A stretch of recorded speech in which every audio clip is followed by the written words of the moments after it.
pessoal, esse é mais um vídeo do nosso canal sobre toxicologia. Hoje nós vamos falar especificamente em ofidismo em animais domésticos. Nós precisamos começar a pensar que quase todo mundo tem uma história para contar, por exemplo, de um animal que foi picado por serpente que gerou prejuízo na propriedade. Eu sou a professora Neide, professora do Instituto de Ciências Agrárias da Universidade Federal de Minas Gerais, e vou estar desenvolvendo com vocês alguns dos temas seguintes a respeito de pessoas e animais em riscos de acidente ofídico, as principais serpentes peçonhentas no Brasil, as características dessas, a importância de identificar esses animais, sintomas e sinais do acidente, as composições do veneno, tanto crotálico, boturópico, elaquético e elapídico, um pouco de tratamento, prevenção e controle, pensando aí em veterinária, e considerações finais e as referências aos nossos agradecimentos. Um alerta que a gente faz é que algumas imagens são fortes, existem imagens inclusive de pessoas com lesões, então para os nossos telenautas aí que são mais sensíveis, a gente pede, né, especial cuidado, porque pode, né, haver imagens fortes aí de acidentes com serpentes, mas que servem para alerta para muita gente a respeito da gravidade do que pode acontecer. O geral da serpente é isso que vocês estão vendo nessa imagem aí, que eu peguei, né, de uma pessoa no Instagram, que a serpente, geralmente, ela, se não está acuada, ou seja, se ela não está se sentindo ameaçada, ela dá volta da gente mesmo. Mas não vamos tentar fazer isso, né, pessoal, porque uma picada é um acidente sério, uma coisa séria, sempre é considerado uma emergência médica, então, assim, nenhum like justifica você correr o risco de sofrer uma picada por serpente peçonhenta.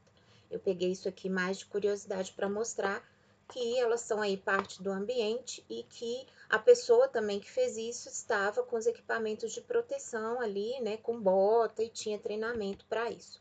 Enfim, os prejuízos, então, aí, igual eu estava falando, são acidentes nos animais domésticos, gerando perdas, por exemplo, perdas de animais de forma direta e também perdas indiretas, que são tempo longo para recuperação das lesões, possíveis sequelas e ainda sequelas permanentes, né? O animal ficar com fibrose, ficar com necrose de algum membro e às vezes ser necessária amputação, e algumas vezes essa amputação não é compatível com a utilização econômica daquele animal. Então, às vezes, né, é um quadro bem complicado aí de resolução longa, igual a gente vai ver até o final da apresentação.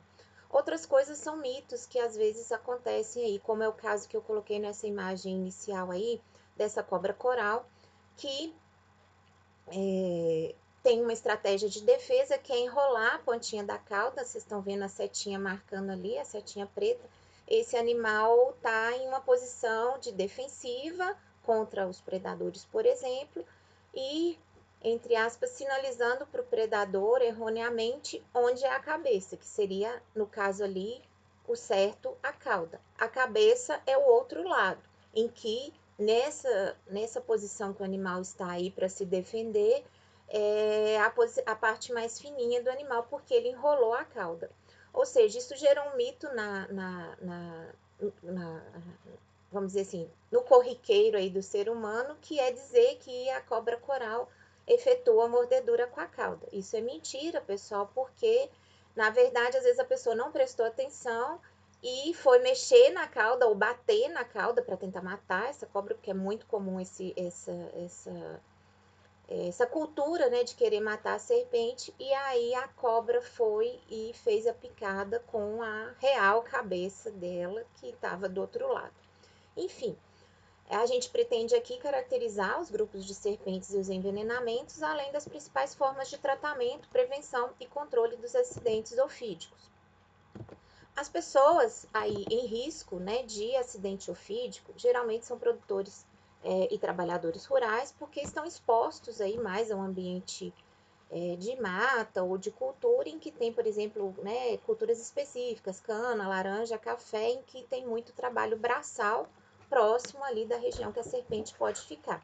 Além disso, contribui para o aumento do número de acidentes, a falta de uso do equipamento de proteção individual ou uso inadequado destes equipamentos. E no Brasil, 31 mil casos foram registrados no ano de 2024, ou seja, pelas estatísticas oficiais, mais de 31 mil pessoas, né, chegaram no atendimento médico precisando com a justificativa de ser um acidente ofídico.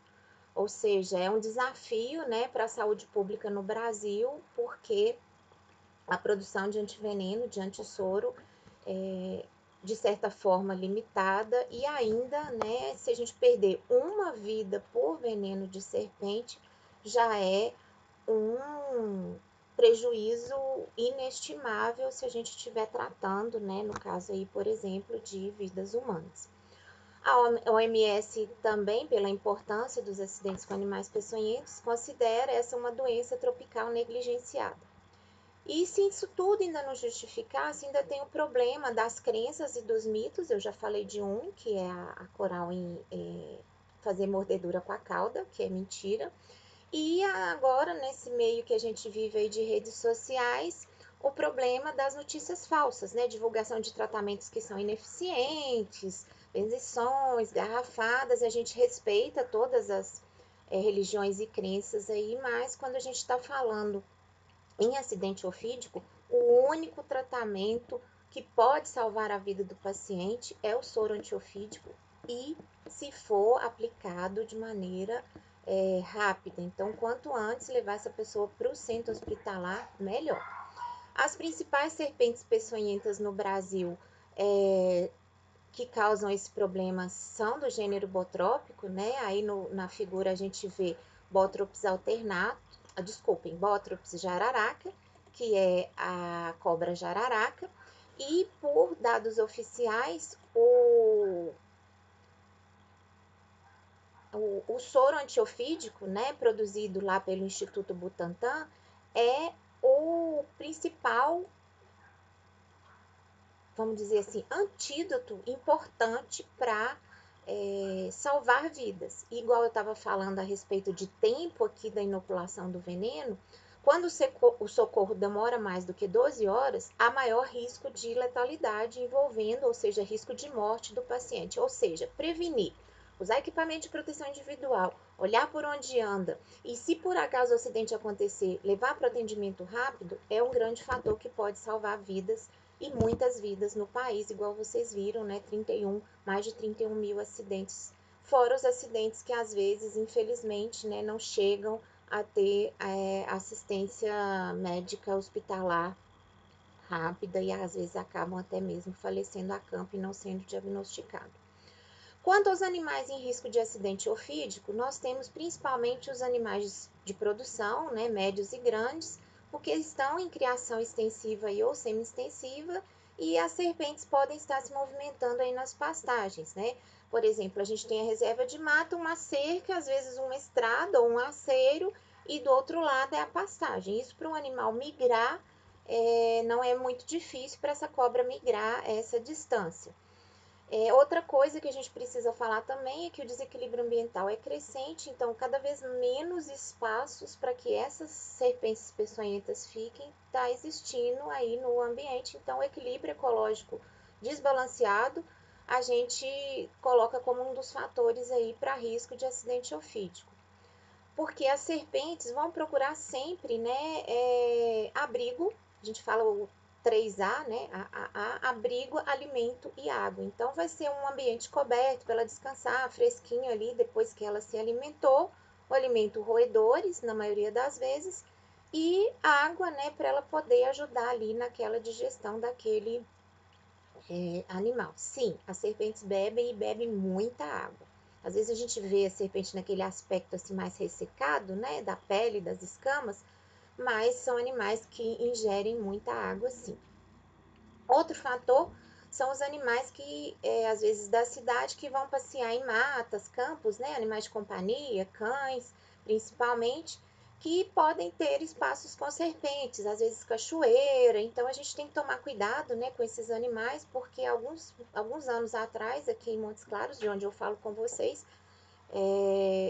nós fomos surpreendidos com um caso de um cachorro que estava passeando num parque e foi picado por uma serpente, mesmo sendo feito os procedimentos, né, levado ao veterinário, feito o tratamento correto, infelizmente o animal não resistiu e morreu, né, dessa picada de cobra. Então, assim, para nós e para os animais, a hora que a gente estiver no ambiente, parques, cachoeiras, nós estamos em espaços onde podem existir serpentes. Então, nós precisamos tomar todos esses cuidados, de olhar por onde anda, né, fazer, né, a nossa atividade, o nosso hobby ali mais com o cuidado específico. Nessa imagem aí é uma foto, né, de um ninho de galinha improvisado lá da propriedade que a gente tem e que um belo dia a gente foi colher o ovo e viu que existia um jaracuçu, né, essa aí enorme dentro do ninho das galinhas lá, estava se alimentando dos ovos.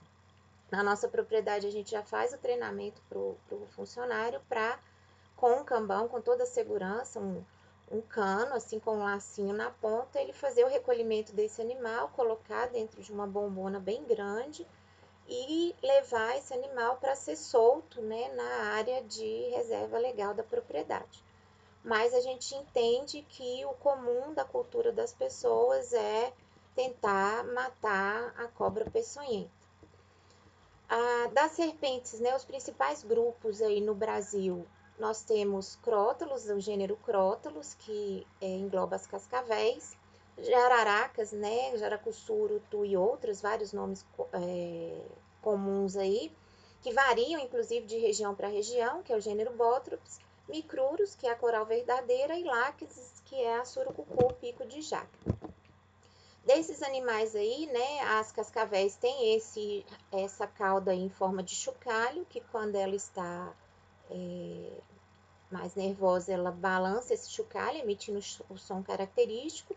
Na outra imagem, nós podemos ver um Abótropos jaracuçu, que com essas malhas aí também em forma de V, algumas pessoas falam que parece, né, com a cascavel, porque se a gente olhar de longe, assim, as malhas da cascavel também formam esses losangos ou Vs, e a diferença entre as duas é que a cascavel tem chocalho, e ambas são serpentes muito perigosas, a jaracuçu também pelo caso de ser uma serpente grande, né? Vocês veem pelo tamanho da cabeça aí, as glândulas de veneno são bem grandes nesse animal também. Coral, com esses anéis coloridos aí, brancos, vermelhos, pretos, algumas são diferentes dessa padronização aí. E surucucu, que é essa serpente grande também, e mais restrita às regiões de Mata Atlântica e da Floresta Amazônica. Então, é uma serpente que para nós aqui do Sudeste não tem tanta importância assim, mas o veneno é muito potente e também por o animal ser um animal de porte grande, as glândulas são muito grandes e conseguem, né, efetuar a picada com grande quantidade de veneno. As principais características desses animais, a maioria são terrestres, né? As bótropes ficam em vários ambientes, brejos, várzeas, poucas podem ser encontradas em árvores, às vezes atrás de filhotes de pássaros como alimento, às vezes ovos. Crótalos, que são as cascavéis mais de terrenos pedregosos e secos, né, regiões com cascalho, e as láqueses, igual eu já falei, né, a surucucu, mais na região atlântica e amazônica. Micruros, vários ambientes, mas é considerado uma serpente um pouco mais tímida, né, e que em poucas vezes é vista assim no ambiente, mas é da região aqui também do Cerrado. São animais que regulam a temperatura com o ambiente, ou seja, pecilotérmicos e normalmente solitários.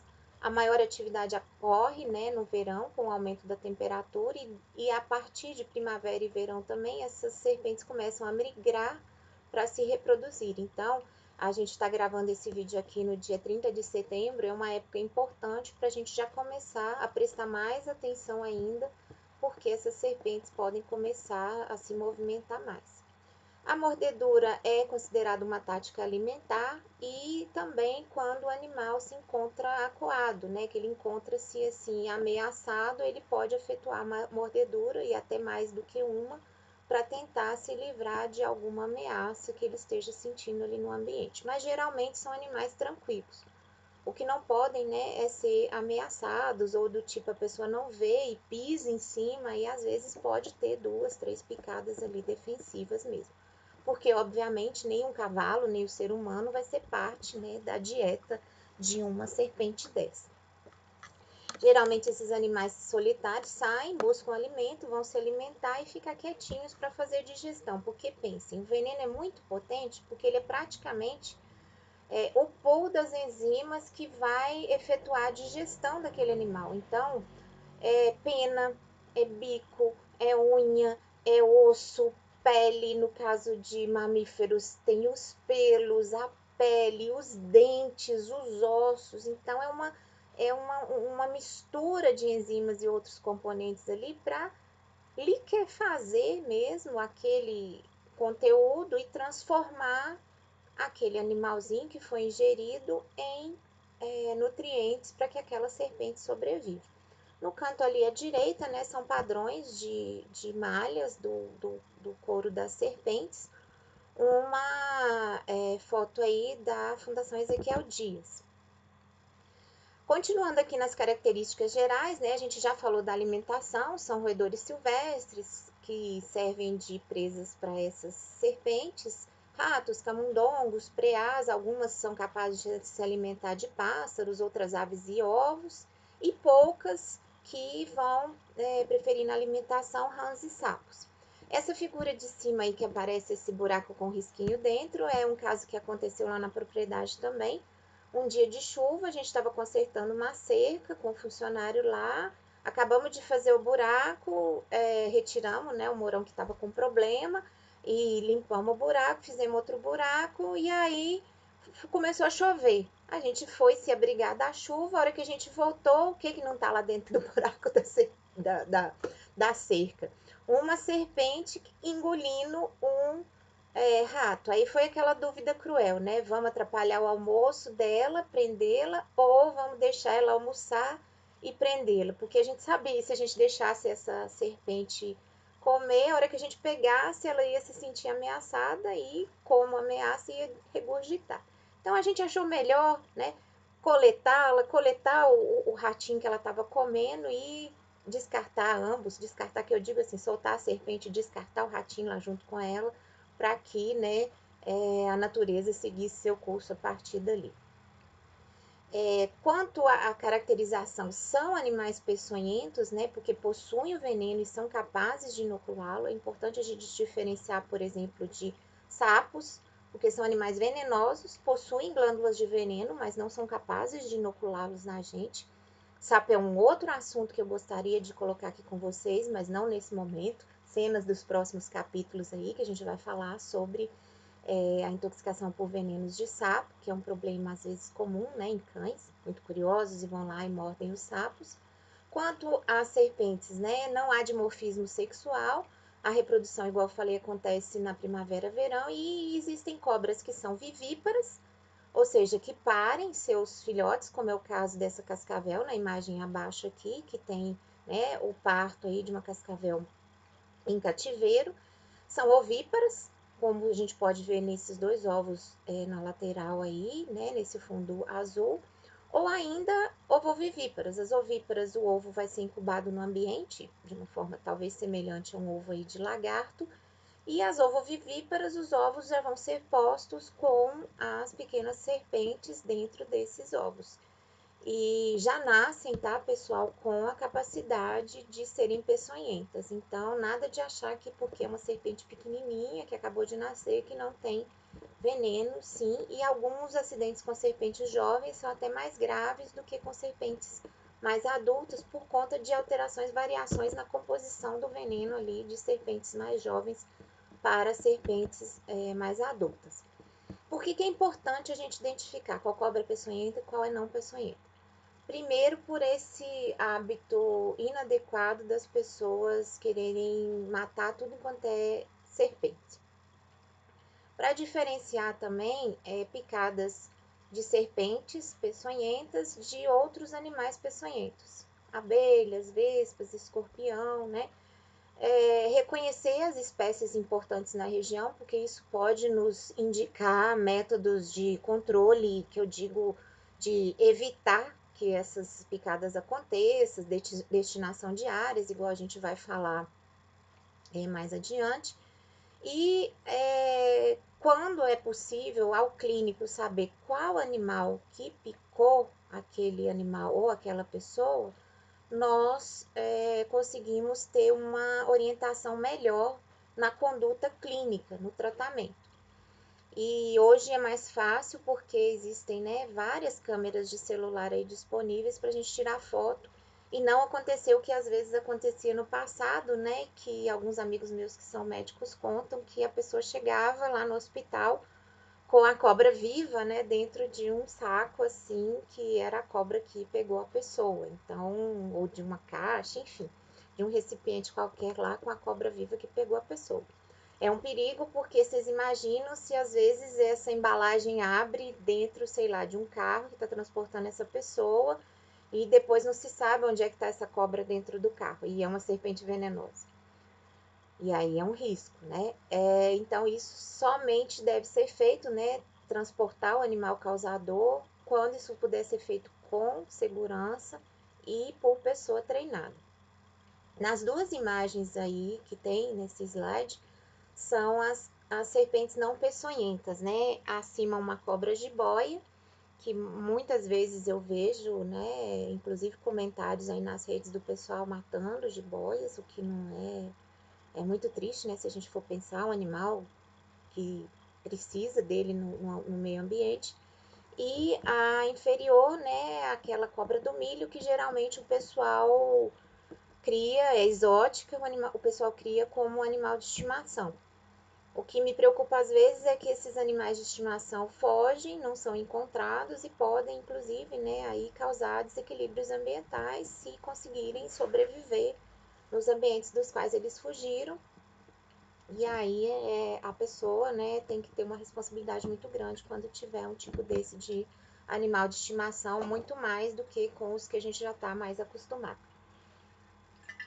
Com relação a características de identificação, então, toda serpente peçonhenta tem fosseta loreal. Fosseta loreal é um órgão para termorrecepção, principalmente de presas, que é localizado entre a narina e os olhos. Então, aquela frase lá do campo, que cobra de 4 ventas é perigosa, que o produtor às vezes nos fala, é verdade, porque ele entende como ventas as narinas. Então, ele pensa que são 4 narinas ao invés de 2 narinas e 2 fossetas loreais.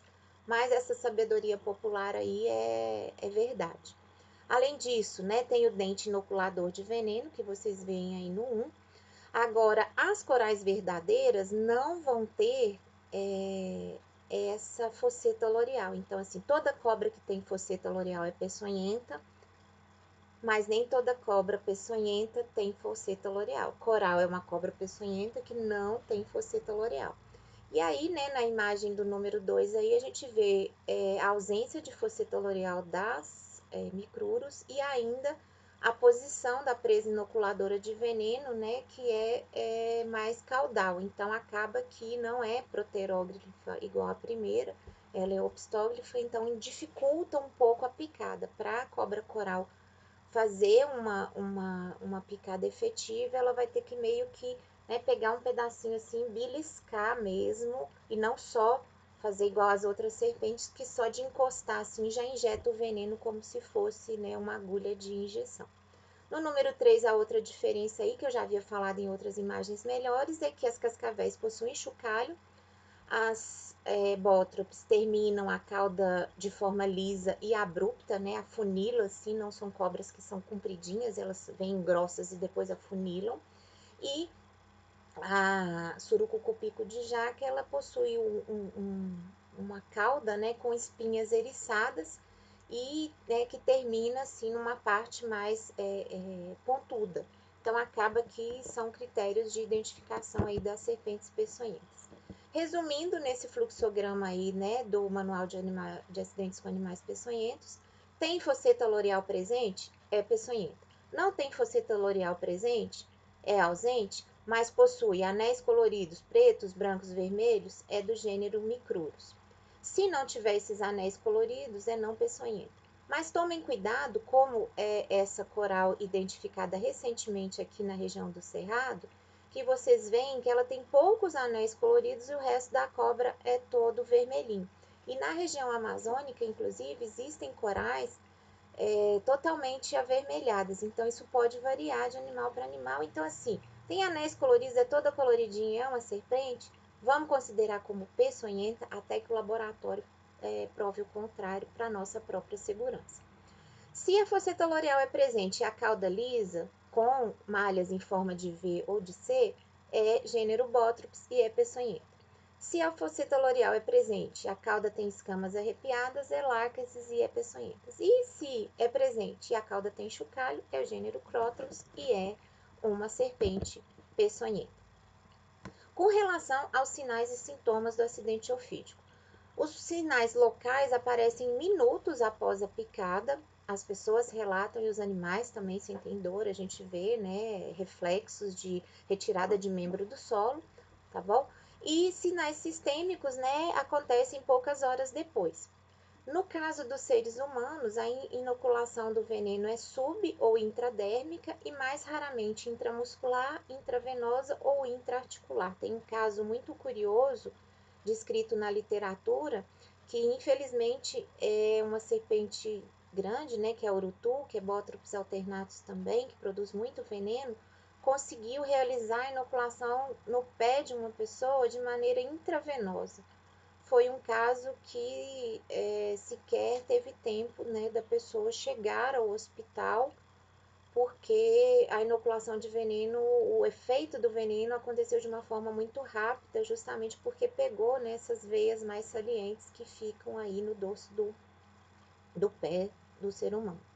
Em bovinos e equinos, geralmente a picada é intramuscular, superficial ou subcutânea, e a grande dúvida é quanto de veneno que essa cobra inoculou.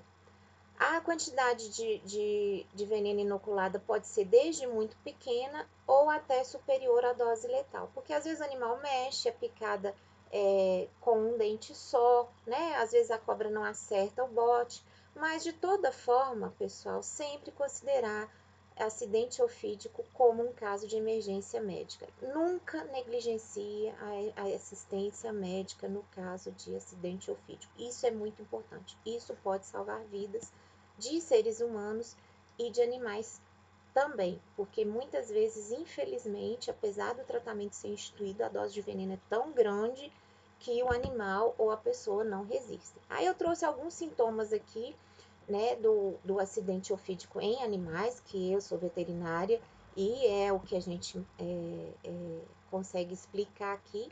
No lado aí, em fundo azul, é a arcada dentária da serpente, mostrando a maxila aí, com os grandes dentes inoculadores de veneno. E do lado direito, né, o efeito doloroso aí do veneno botrópico no equino, um caso clínico de campo, cedido gentilmente a foto pela nossa orientadora aí, a professora Marília Martins Melo, da Escola de Veterinária da UFMG, em que a gente já vê, né, o membro anterior direito desse equino aí, muito aumentado de volume e o animal nessa posição aí antiálgica, né, levantando o membro, justamente para nos mostrar ali que ele está sentindo muita dor daquele inchaço todo ali que acontece. Composição, né, e ações do veneno agora das cascavéis. Geralmente metade, né, da fração do veneno, antes da gente dizer assim, né, exatamente todas as frações, existe a fração neurotóxica, provoca lesão, né, no sistema nervoso, miotóxica, lesão no músculo, fração anticoagulante e a fração que provoca lesão renal. Então vamos falar de cada uma delas pouco a pouco aqui. A fração neurotóxica, então, a crotoxina representa mais de metade, ou aproximadamente metade do veneno, bloqueia, né, os receptores aí da placa motora, vai inibir a liberação da acetilcolina e vai promover paralisia flácida, também estimula a liberação de prostaglandina E e prostaglandina I2, gerando vasodilatação e mais hipotensão no animal. A crotamina vai promover a contração muscular e paralisia irreversível. É por isso que às vezes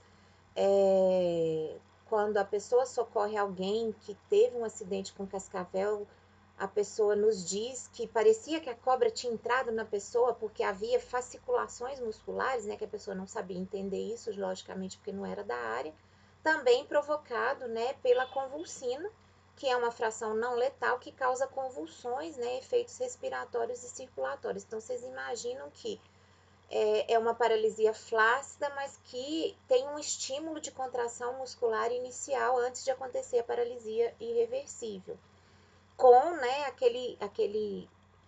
aquela depressão geral da pessoa por ter hipotensão e ainda, né, riscos de convulsão e colapso circulatório e respiratório.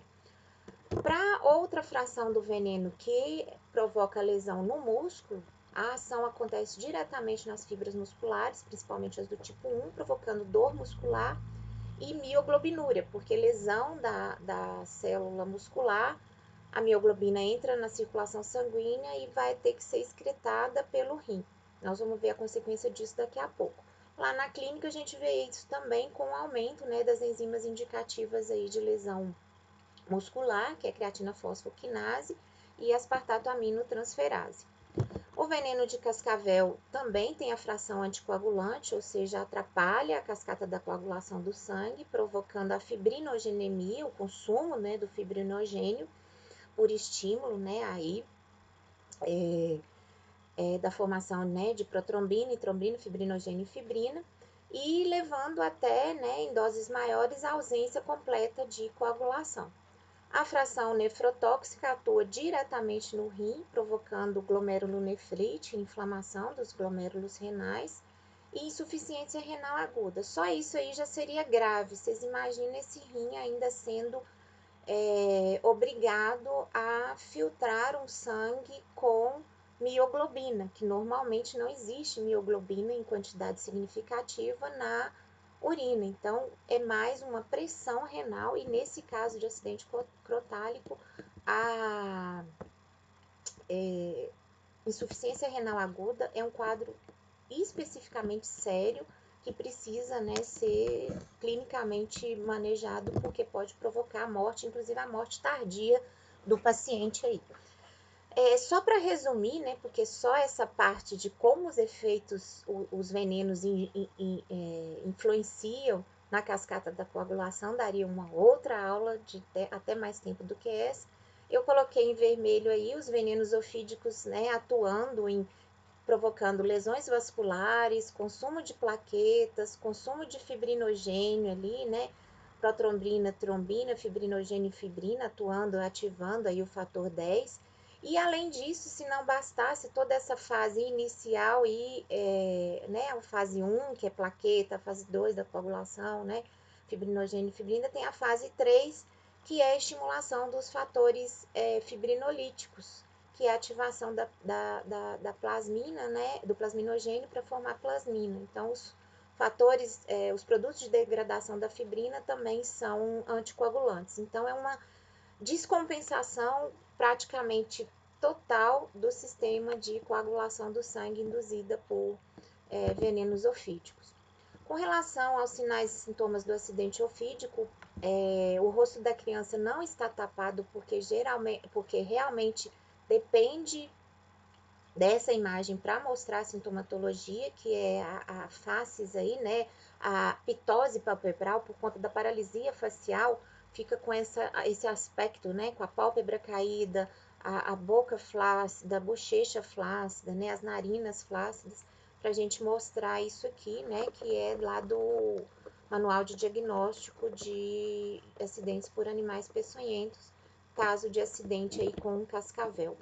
Nessa figura, né, do mais escuro para o mais claro, é a evolução da coleta de urina 48 horas após o acidente e a evolução clínica aí do paciente até uma urina mais límpida. Então, precisa ser tratado sim essa insuficiência renal aguda. Essas aqui são duas imagens de animais, né, que são experimentos aí de doutorado, mostrando os animais após a inoculação do veneno, já lembrando que todas as nossas pesquisas passam por avaliação e aprovação do comitê de ética, pessoal. Então, assim, foi feito o estritamente necessário para que esses animais sofressem o mínimo possível durante o período de experimentação. Eu acompanhei esse experimento como aluna de mestrado, então eu posso dizer de todo o respeito e o cuidado que a gente tinha com esses animais experimentais aí. No primeiro, né, esse que está de pé, a gente já vê a abertura do quadrilátero de sustentação, animal com essas, né, esse aspecto mais cabeça baixa, orelha baixa, né, inclusive foi passado o cabresto aí, né, o laço com a focinheira, mas a gente vê que o animal já não estava, né, apresentando reação de defensiva, vamos dizer assim. E na outra imagem, né, o animal aí já com movimentos de pedalagem e em decúbito lateral, mostrando, né, a paralisia aí flácida provocada pelo veneno crotálico. Com relação ao veneno botrópico, né, das jararacas aí, nós vamos ter e suas primas, vamos dizer assim, né, tem várias outras bótropes. A fração proteolítica, né, que vai promover aí a lise de proteínas, a fração hemorrágica vai promover sangramentos, fração anticoagulante e também fração nefrotóxica. A parte da proteólise, né, responsável pelo edema e dor local, efeito direto do veneno sobre os vasos sanguíneos, liberando histamina, cininas e outros mediadores inflamatórios, prostaglandinas, causadoras de dor, né, serotonina. Evolui, né, para bolhas, necrose e abscesso, essa lise de proteínas ali, necrose, né, mais responsabilizada por fosfolipases A2, que vão desintegrar a membrana celular, aumentando, inclusive, a cascata de mediadores inflamatórios, e a isquemia, né, muscular aí por conta da proteólise, levando a lesão vascular em artérias e também com consequente hemorragia. Então a gente vê nessa imagem aí desse cão, né, era um cão da raça Weimaraner, imagem também da minha orientadora, a professora Marília Martins Mello, que nos cedeu aí para essa apresentação. Vejam esse edema grande aí na face do animal. Picadas na face são principalmente perigosas porque às vezes antes do animal manifestar muitos sintomas sistêmicos, ele pode morrer de edema de glote, né, por asfixia. Então, porque esse edema que vocês estão vendo aí, né, entre aspas, do lado de fora também está acontecendo nos tecidos internos ali da região. Na figura direita do Manual de Animais Peçonhentos do Ministério da Saúde, né, um acidente em ser humano aí que a gente vê, né, do pé da direita, já com uma bolha e bem aumentado de volume, já com alguma área ali de eritema, que é esse avermelhamento aí do pé acometido pela picada. A fração hemorrágica pode ser observada nessa imagem aí da pele de camundongo, também animal experimental, em que a gente trabalhava com veneno de bótropes alternados, e vocês veem aí, né, o sangramento subcutâneo que o veneno provocou. Então, o sangramento pela ação também dessas metaloproteases ou metaloproteinases, que vão atuar na lise do colágeno e outros componentes proteicos.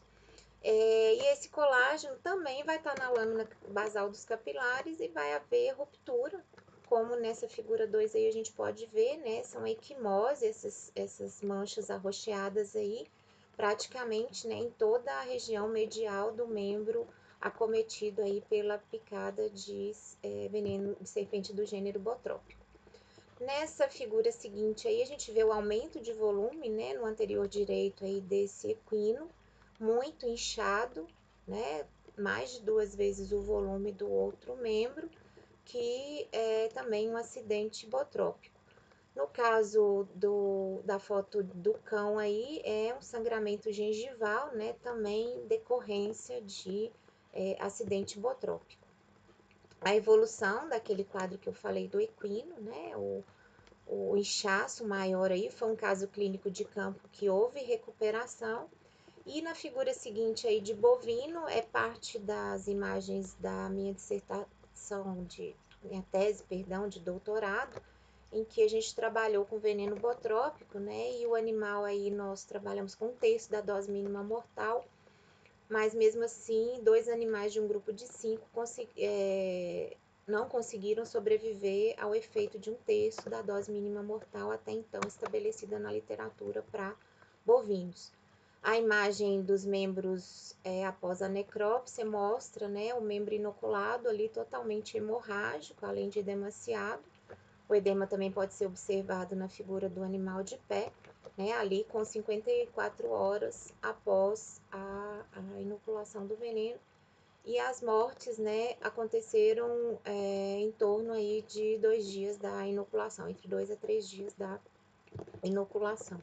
Esse aqui é um quadro de campo, cortesia do nosso colega professor Hernani Lago, lá de Viçosa, mostrando, né, a depauperação que o animal pode chegar, né, no caso essa picada foi na face, e no atendimento foi recomendado, né, a eutanásia do animal, executada a eutanásia do animal, porque era incompatível com o animal de produção. Não sei se vocês conseguem observar aí, né, essa imagem de o lábio inferior todo necrosado praticamente, né, inclusive com exposição, né, de tecido ali, provavelmente até osso da região da mandíbula, então era incompatível com a vida desse animal.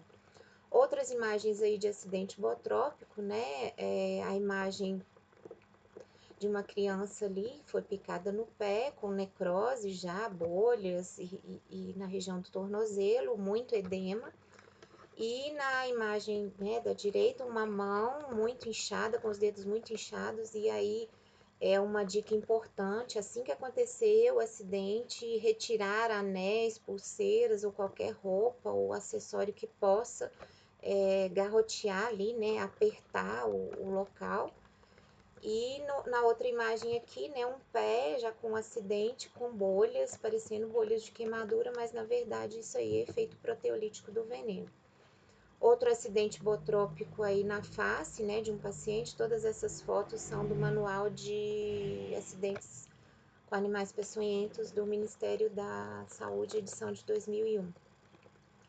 Então, nós temos também um pé aí com, né, já mais necrose, e a imagem abaixo, na fase crônica de acidente botrópico, aí com já síndrome de compartimento, exposição óssea, muita necrose, então é uma sequela permanente, né? Então, uma situação bem grave aí que pode, inclusive, né, o paciente correr risco de morte. O acidente laquético a gente vai passar um pouco mais rápido, porque não tem tanta importância para a nossa região aqui, mas dizer que ele existe, que o veneno é potente e que provoca muito edema, muita equimose, efeitos sistêmicos graves. E também, né, o acidente elapídico, que a pessoa vai apresentar também essas faces aí miastênica, porque o veneno tem muita atividade neurotóxica. É o veneno mais potente das serpentes peçonhentas no Brasil é de cobra coral, mas os acidentes não são tão frequentes justamente por conta do hábito dessa serpente. Mas de vez em quando acontecem, às vezes das pessoas estarem brincando com esse tipo de animal, né? Às vezes acharem aí, ou crianças que não sabem o perigo que estão correndo, então a gente acaba alertando para isso aqui. Mas animais, grosso modo, sempre os problemas geralmente são cascavéis ou botrópicas, crotálicas ou brotrópicas. Tanto é, né, que o soro disponível antiofídico que existe aí para animais, ele é um soro polivalente, crotálico e botrópico, com pool, né, de venenos de serpentes de diferentes áreas. Já falando um pouquinho de tratamento, o objetivo aqui não é tanto tratamento aqui, é mais uma explicação geral aqui. Lembrando que se vocês tiverem dúvidas, se vocês tiverem comentários, a gente vai ter todo o prazer de responder vocês aqui pelas redes, ou ainda, né, mandando um e-mail para a gente, entrando em contato, porque todas as dúvidas a gente responde, a gente estabelece contato, a gente pode, né, estabelecer parcerias aí para poder divulgar também esse assunto que é parte do nosso trabalho aqui, essa atividade de extensão universitária. Então, todos os casos de acidentes ofídicos, independentes de serem de seres humanos ou de animais, devem ser tratados como emergência, seja emergência médica, seja emergência veterinária. O soro antiofídico é o único antídoto disponível para tratamento de acidentes ofídicos. Eu vou repetir porque isso é muito importante. O soro antiofídico é o único tratamento específico eficiente para o tratamento da picada por serpentes. Não adianta tomar garrafada, não adianta colocar cebola, não adianta colocar cinza, não adianta. O que a gente pode fazer sendo um acidente com pessoa? Na mesma hora, transportar a pessoa de forma segura para o hospital. Antes disso, eu posso fazer uma lavagem com água fria e sabão neutro, porque a boca da serpente, além de abrigar o veneno, é um ambiente sujo. Vocês imaginam que ela come um animal e o animal apodrece dentro dela para ela poder digerir. Apodrece, entre aspas, no momento da digestão. Então, a quantidade de micro-organismos presentes, né, bactérias e outros micro-organismos presentes na boca da serpente, é muito grande. Então, a lavagem inicial com água e sabão pode ser feita, água fria, tá? Jamais água quente ou água morna, porque pode favorecer a absorção do veneno, porque acaba chamando, né, estimulando a vasodilatação ali no local. Somente o clínico, veterinário ou médico vai saber classificar o acidente como leve, moderado ou severo, de acordo com os sinais clínicos que forem apresentados pelo paciente, para poder estabelecer o tratamento com a quantidade de soro antiofídico. Por quê? O próprio soro pode causar reações indesejáveis. A pessoa já está intoxicado, já está envenenado por uma serpente. Nós ainda estamos colocando nele um tratamento que é produzido num outro animal, que é o antídoto, né? Geralmente é produzido em equinos, para os seres humanos e para os animais também. Então, né, precisa ter um tratamento de suporte para a picada de cobra e para eventuais possíveis efeitos colaterais do soro antiofídico. Com o uso de anti-inflamatórios, no caso da picada das serpentes, né, analgésicos, hidratação, principalmente para se evitar a ocorrência, né, de insuficiência renal aguda, que é bem grave e que pode acontecer, né, nos casos de envenenamento bootrópico e mais ainda no envenenamento crotálico.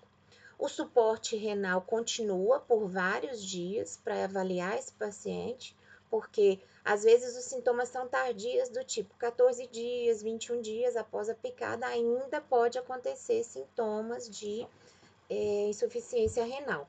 E ainda, né, o tratamento de suporte importante, principalmente aí no acidente botorópico, porque pode haver o que a gente chama de síndrome do compartimento, né, que é aquela proteólise local ali ser tão grande que aquela ferida acaba exudando, né, abrindo, vindo, popularmente digo aí, virar furo, né, porque começa a necrosar ali. Então, tem que ter todo um tratamento de manejo dessa ferida necrótica para que aquele outro ditado que acontece na prática aí, que a urutu-cruzeira, quando ela não mata, aleija a pessoa, de certa forma é verdade, porque é uma serpente grande que produz muito veneno e que, se a pessoa às vezes consegue sobreviver, pode ter uma sequela grave que às vezes gera amputação de membro, às vezes amputação de dedo, porque chega um ponto em que a necrose é tão grande que às vezes a equipe médica tem que optar por manter a vida do paciente e retirar aquela fração que está necrótica ali. Mas isso é tudo critério do hospital e do médico que está tratando aquele paciente. Muito importante falar isso. Com relação à prevenção e controle, já caminhando para o nosso finalzinho aqui, para vocês não ficarem muito cansados. Mas, pessoal, lembrem-se, todas as dúvidas são importantes para nós. Façam comentários, deixe o like no vídeo. Se puder, se inscreva no canal, não paga nada, porque isso ajuda a gente a engajar e ajuda essa mensagem a chegar a mais pessoas que pode ser que não tenham acesso a essa informação de uma forma tão rápida quanto vocês tiveram. Isso é muito importante para nós e para todo mundo. Criar essa corrente aí do bem para passar informação de verdade, informação adequada para a população. Com relação à prevenção e controle. Matar animais silvestres é crime ambiental inafiançável, né? E entre esses animais silvestres encontram-se as serpentes. que a gente tem que fazer? Prevenir, né? Usar equipamento de proteção individual, porque é a gente que está invadindo o espaço delas, elas, né, vivem lá na mata, vivem na natureza, e verificar atentamente os locais onde a gente transita e manipula outros equipamentos, por exemplo. Só quem é da roça sabe, né? A gente vai virar um coxo, a gente vira com uma enxada, a gente chega perto de algum lugar, a gente leva um toco e vai batendo assim para ver se tem cobra saindo, né? De dentro de cano, de dentro de manilha, de dentro de coxo de bovino que às vezes tem muito tempo que não usa. A gente está sempre olhando meio torto assim para poder achar, né? Esquadrinhando o chão por onde a gente anda. Além disso, né, manter as instalações agropecuárias limpas, principalmente locais de armazenamento de grãos e outros alimentos, né, porque esses insumos vão atrair ratos e camundongos, que são os alimentos da serpente. A serpente ali, naquele galpão de alimento, vai ter, às vezes, o rato para ela comer e o abrigo para ela dormir. Então, acaba que fica muito propício o ambiente para que elas se escondam ali. Manter as reservas de mata cercadas é contra a lei nós colocarmos animais na reserva de mata, mas muitas vezes, infelizmente, os produtores acham que mata é pasto, né, que não é pastagem. Então, isso é um problema para risco de intoxicação por ingestão de plantas tóxicas, animais peçonhentos e outros problemas que podem acontecer ali. Então, assim, reserva legal, é cercado, né? Porque pelo menos o boi não está indo lá. A cobra pode migrar? Pode migrar para pastagem, mas pelo menos o boi não está indo lá. E geralmente, né, nessas reservas tem as nascentes, outras áreas protegidas que são especialmente propícias, né? Porque tem a água ali para que as serpentes peçonhentas estejam naquele local. E ainda, né, fazer levantamento das ocorrências de picadas na propriedade, principalmente se as propriedades são muito grandes, às vezes uma região da fazenda tem mais rocha, então tem mais probabilidade de ser envenenamento crotálico, outra região da propriedade é mais baixada, é mais área de cultura, beira de rio, é brejo, tem mais probabilidade de ser veneno botrópico ali na região. Então, assim, para ficar mais claro para todo mundo que está trabalhando os riscos. E às vezes, né, dependendo da frequência de ocorrência das picadas, a gente não destinar essas áreas, por exemplo, para pastagem. Colocar nas áreas de baixa, por exemplo, por conta de risco de acidente botrópico, só área de cultura mesmo. Cultura e corte e destina para alguma outra coisa que não seja para pastejo direto dos animais, para evitar, né, e controlar pelo manejo, controlar as picadas.